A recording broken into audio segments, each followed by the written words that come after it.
Crime and Punishment by Fyodor Dostoevsky. Part 3, Chapter 4. At that moment, the door was softly opened, and a young girl walked into the room, looking timidly about her. Everyone turned towards her with surprise and curiosity. At first sight, Raskolnikov did not recognize her. It was Sofya Semyonovna Marmeladov. He had seen her yesterday for the first time, but at such a moment, in such surroundings, and in such a dress, that his memory retained a very different image of her. Now she was a modestly and poorly dressed young girl, very young indeed, almost like a child, with a modest and refined manner, with a candid but somewhat frightened-looking face. She was wearing a very plain indoor dress and had on a shabby old-fashioned hat, but she still carried a parasol. Unexpectedly finding the room full of people, she was not so much embarrassed as completely overwhelmed with shyness, like a little child. She was even about to retreat. "Oh, it's you," said Raskolnikov, extremely astonished, and he too was confused. He at once recollected that his mother and sister knew through Luzhin's letter of some young woman of notorious behavior. He had only just been protesting against Luzhin's calumny and declaring that he had seen the girl last night for the first time, and suddenly she had walked in. He remembered, too, that he had not protested against the expression of notorious behavior. All this passed vaguely and fleetingly through his brain, but looking at her more intently, he saw that the humiliated creature was so humiliated that he felt suddenly sorry for her. When she made a movement to retreat in terror, it sent a pang to his heart. "I did not expect you," he said hurriedly, with a look that made her stop. "Please sit down. You come, no doubt, from Katerina Ivanovna. Allow me not there. Sit here." At Sonia's entrance, Razumihin, who had been sitting on one of Raskolnikov's 3 chairs close to the door, got up to allow her to enter. Raskolnikov had at first shown her the place on the sofa where Zosimov had been sitting, but feeling that the sofa, which served him as a bed, was too familiar a place, he hurriedly motioned her to Razumihin's chair. "You sit here," he said to Razumihin, putting him on the sofa. Sonia sat down, almost shaking with terror, and looked timidly at the 2 ladies. It was evidently almost inconceivable to herself that she could sit down beside them. At the thought of it, she was so frightened that she hurriedly got up again, and in utter confusion addressed Raskolnikov. I have come for 1 minute. Forgive me for disturbing you," she began falteringly. "I come from Katerina Ivanovna, and she had no one to send. Katerina Ivanovna told me to beg you to be at the service in the morning at Mitrofanivsky, and then to us, to her, to do her the honor. She told me to beg you." Sonia stammered and ceased speaking. "I will try, certainly, most certainly," answered Raskolnikov. He too stood up, and he too faltered and could not finish his sentence. "Please sit down," he said suddenly. "I want to talk to you. You are perhaps in a hurry, but please be so kind, spare me 2 minutes," and he drew up a chair for her. Sonia sat down again, and again timidly she took a hurried, frightened look at the 2 ladies, and dropped her eyes. Raskolnikov's pale face flushed. A shudder passed over him. His eyes glowed. "Mother," he said, firmly and insistently, "this is Sofya Semyonovna Marmeladov, the daughter of that unfortunate Mr. Marmeladov, who was run over yesterday before my eyes, and of whom I was just telling you." Pulcheria Alexandrovna glanced at Sonia and slightly screwed up her eyes. In spite of her embarrassment before Radia's urgent and challenging look, she could not deny herself that satisfaction. Downia gazed gravely and intently into the poor girl's face and scrutinized her with perplexity. Sonia, hearing herself introduced, tried to raise her eyes again, but was more embarrassed than ever. "I wanted to ask you," said Raskolnikov hastily, "how things were arranged yesterday. You were not worried by the police, for instance." "No, that was all right. It was too evident, the cause of death. They did not worry us. Only the lodgers are angry. Why, at the body's remaining so long. You see it is hot now. So that, today, they will carry it to the cemetery, into the chapel, until tomorrow." At first Katerina Ivanovna was unwilling, but now she sees herself that it's necessary. "Today, then, she begs you to do us the honor to be in the church tomorrow for the service, and then to be present at the funeral lunch." "She is giving a funeral lunch." "Yes, just a little. She told me to thank you very much for helping us yesterday. But for you, we should have had nothing for the funeral." All at once her lips and chin began trembling, but with an effort she controlled herself, looking down again. During the conversation, Raskolnikov watched her carefully. She had a thin, very thin, pale little face, rather irregular and angular, with a sharp little nose and chin.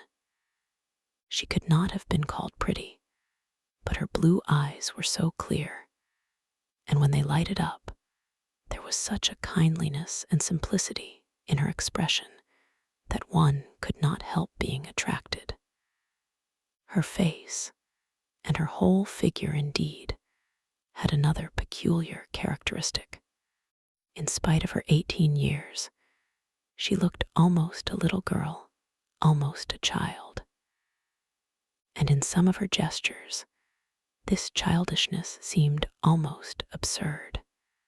But has Katerina Ivanovna been able to manage with such small means? Does she even mean to have a funeral lunch? Raskolnikov asked, persistently keeping up the conversation. "The coffin will be plain, of course, and everything will be plain, so it won't cost much. Katerina Ivanovna and I have reckoned it all out, so that there will be enough left. And Katerina Ivanovna was very anxious it should be so. You know one can't. It's a comfort to her. She is like that, you know. I understand, of course. Why do you look at my room like that? My mother has just said it is like a tomb. You gave us everything yesterday," Sonia said suddenly, in reply, in a loud, rapid whisper. And again, she looked down in confusion. Her lips and chin were trembling once more. She had been struck at once by Raskolnikov's poor surroundings, and now these words broke out spontaneously. A silence followed. There was a light in Downia's eyes, and even Pulcheria Alexandrovna looked kindly at Sonia. Radia, she said, getting up. We shall have dinner together, of course. Come, Downia. And you, Radia, had better go for a little walk, and then rest and lie down before you come to see us. I am afraid we have exhausted you. Yes, yes, I'll come, he answered, getting up fussily. But I have something to see to. But surely you will have dinner together, cried Razumihin, looking in surprise at Raskolnikov.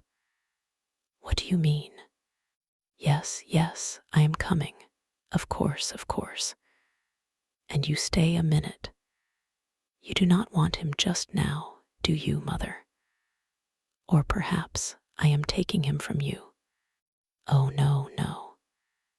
And will you, Dmitri Prokofitch, do us the favor of dining with us? Please do, added Downia. Razumihin bowed, positively radiant. For one moment, they were all strangely embarrassed.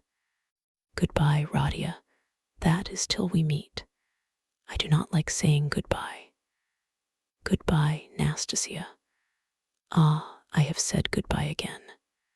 Pulcheria Alexandrovna meant to greet Sonia too, but it somehow failed to come off, and she went in a flutter out of the room. But Avditia Romanovna seemed to await her turn, and following her mother out, gave Sonia an attentive, courteous bow. Sonia, in confusion, gave a hurried, frightened curtsy. There was a look of poignant discomfort in her face, as though Avditia Romanovna's courtesy and attention were oppressive and painful to her. Downia, goodbye, called Raskolnikov in the passage. Give me your hand. Why, I did give it to you. Have you forgotten? Said Downia, turning warmly and awkwardly to him. Never mind, give it to me again. And he squeezed her fingers warmly. Downia smiled, flushed, pulled her hand away, and went off quite happy. Come, that's capital, he said to Sonia, going back and looking brightly at her. God give peace to the dead. The living have still to live. That is right, isn't it? Sonia looked surprised at the sudden brightness of his face. He looked at her for some moments in silence. The whole history of the dead father floated before his memory in those moments. Heavens, Downia, Pulcheria Alexandrovna began, as soon as they were in the street. I really feel relieved myself at coming away, more at ease. How little did I think yesterday in the train that I could ever be glad of that. I tell you again, mother, he is still very ill. Don't you see it? Perhaps worrying about us upset him. We must be patient, and much, much can be forgiven. Well, you were not very patient. Pulcheria Alexandrovna caught her up hotly and jealously. Do you know, Downia, I was looking at you too. You are the very portrait of him, and not so much in face as in soul. You are both melancholy, both morose and hot-tempered, both haughty and both generous. Surely he can't be an egoist, Downia. When I think of what is in store for us this evening, my heart sinks. Don't be uneasy, mother. What must be, will be. Downia, only think what a position we are in. What if Pyotr Petrovitch breaks it off? Poor Pulcheria Alexandrovna blurted out, incautiously. He won't be worth much if he does, answered Downia, sharply and contemptuously. We did well to come away, Pulcheria Alexandrovna hurriedly broke in. He was in a hurry about some business or other. If he gets out and has a breath of air, It is fearfully close in his room. But where is one to get a breath of air here? The very streets here feel like shut-up rooms. Good heavens, what a town. Stay, this side. They will crush you carrying something. Why, it is a piano they have got, I declare. How they push. I am very much afraid of that young woman, too. What young woman, mother? Why, that Sofya Semyonovna, who was there just now. Why, I have a presentiment, Downia. Well, you may believe it or not, but as soon as she came in, that very minute, I felt that she was the chief cause of the trouble. Nothing of the sort, cried Downia, in vexation. What nonsense, with your presentiments, mother. He only made her acquaintance the evening before, and he did not know her when she came in. Well, you will see, she worries me. But you will see, you will see. I was so frightened. She was gazing at me with those eyes. I could scarcely sit still in my chair when he began introducing her. Do you remember? It seems so strange, but Fyodor Petrovitch writes like that about her, and he introduces her to us, to you. So he must think a great deal of her. People will write anything. We were talked about and written about, too. Have you forgotten? I am sure that she is a good girl, and that it is all nonsense. God grant it may be. And Fyodor Petrovitch is a contemptible slanderer. Downia snapped out. Suddenly, Pulcheria Alexandrovna was crushed. The conversation was not resumed. I will tell you what I want with you, said Raskolnikov, drawing Razumihin to the window. Then I will tell Katerina Ivanovna that you are coming. Sonia said hurriedly, preparing to depart. 1 minute, Sofya Semyonovna. We have no secrets. You are not in our way. I want to have another word or two with you. Listen. He turned suddenly to Razumihin again. You know that. What's his name? Porfiry Petrovitch. I should think so. He is a relation. Why, added the latter with interest, is not he managing that case? You know, about that murder. You were speaking about it yesterday. Yes, well, Razumihin's eyes opened wide. He was inquiring for people who had pawned things, and I have some pledges there, 2 trifles. A ring my sister gave me as a keepsake when I left home, and my father's silver watch. They are only worth 5 or 6 rubles altogether.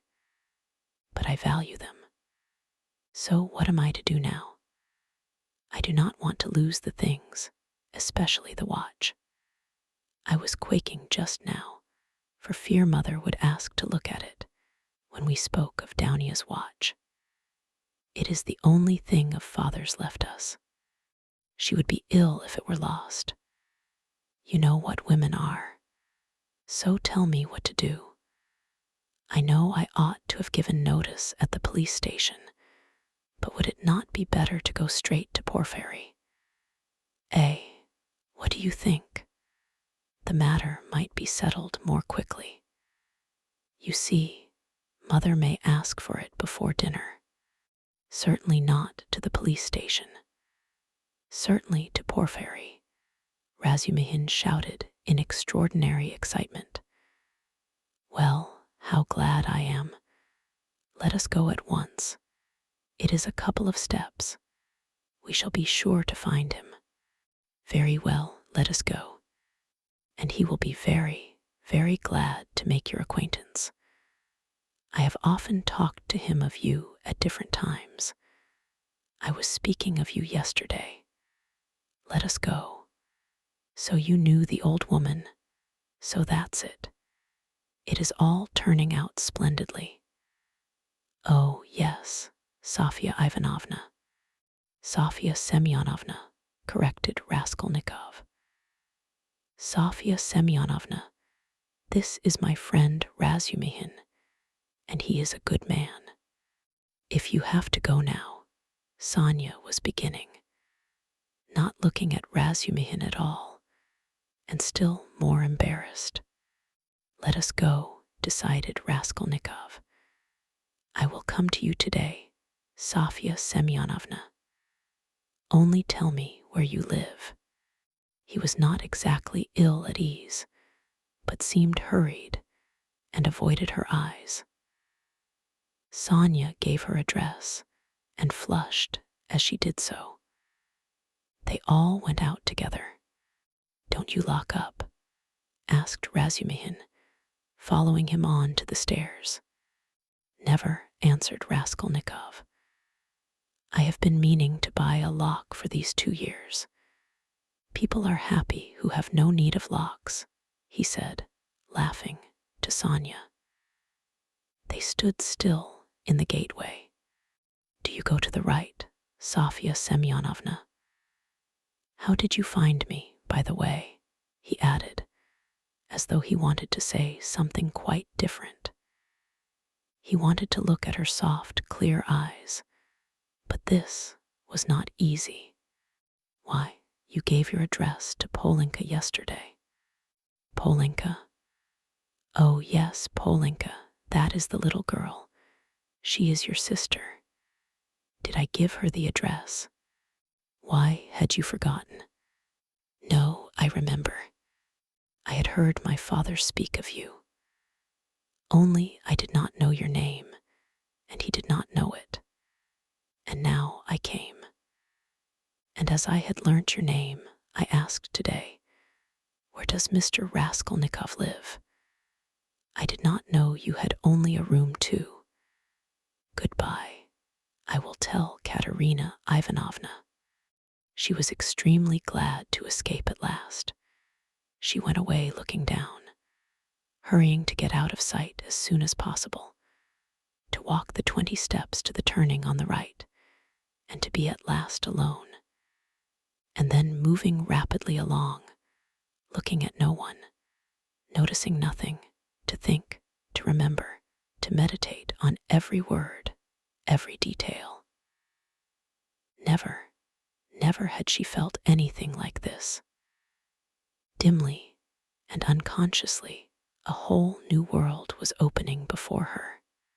She remembered suddenly that Raskolnikov meant to come to her that day, perhaps at once. Only not today, please, not today. She kept muttering with a sinking heart, as though entreating someone like a frightened child. Mercy, to me, to that room, he will see. Oh dear. She was not capable at that instant of noticing an unknown gentleman who was watching her and following at her heels. He had accompanied her from the gateway. At the moment when Razumihin, Raskolnikov, and she stood still at parting on the pavement, this gentleman, who was just passing, started on hearing Sonya's words. And I asked where Mr. Raskolnikov lived.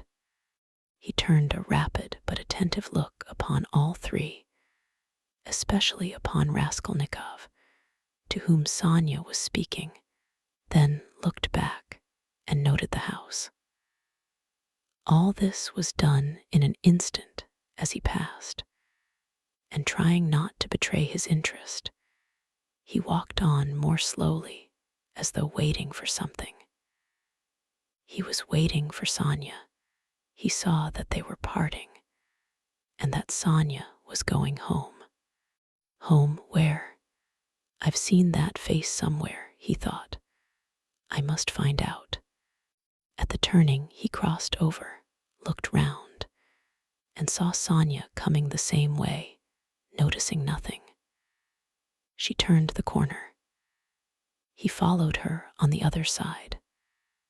After about 50 paces, he crossed over again, overtook her, and kept 2 or 3 yards behind her.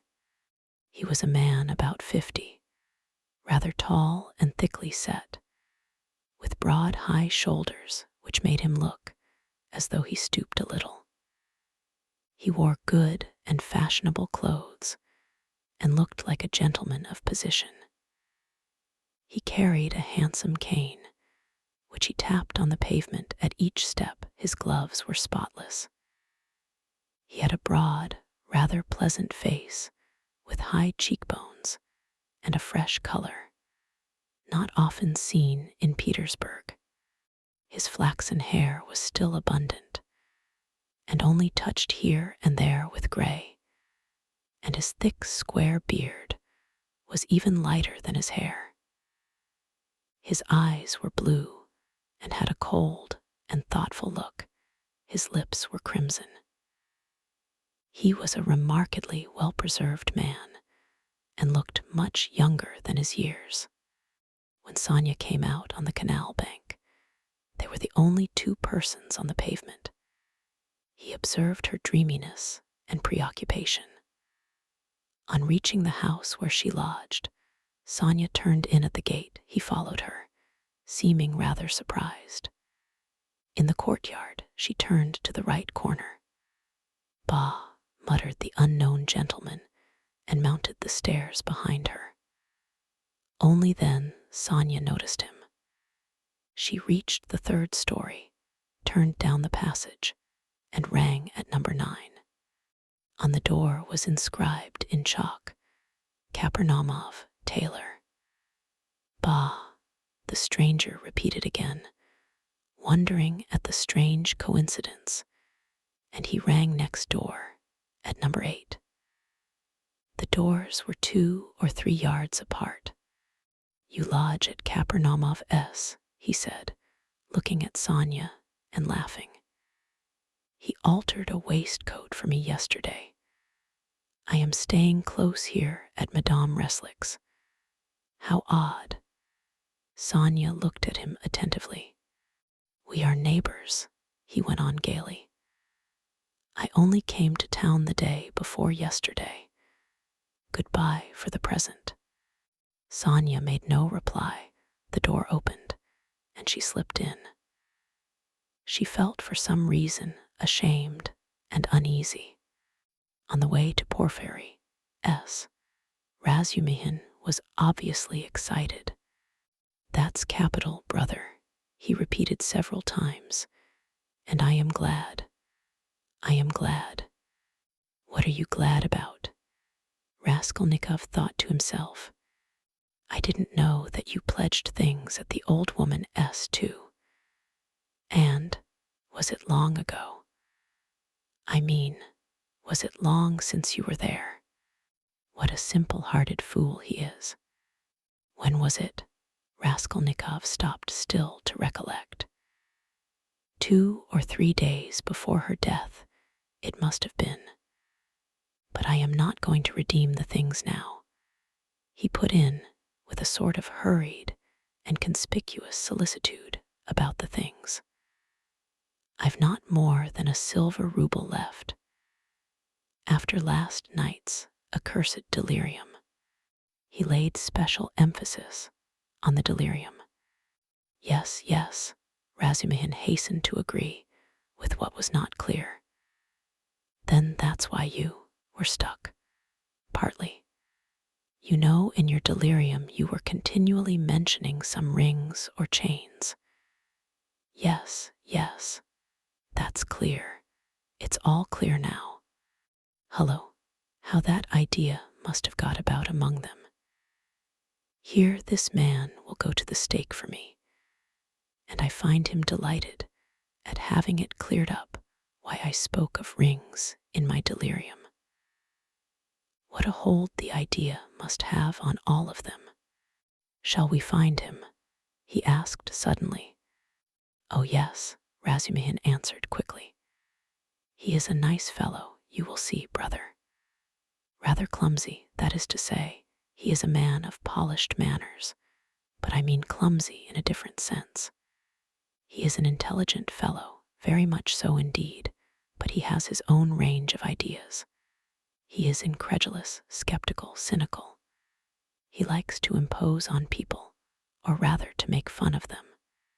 His is the old, circumstantial method, but he understands his work thoroughly.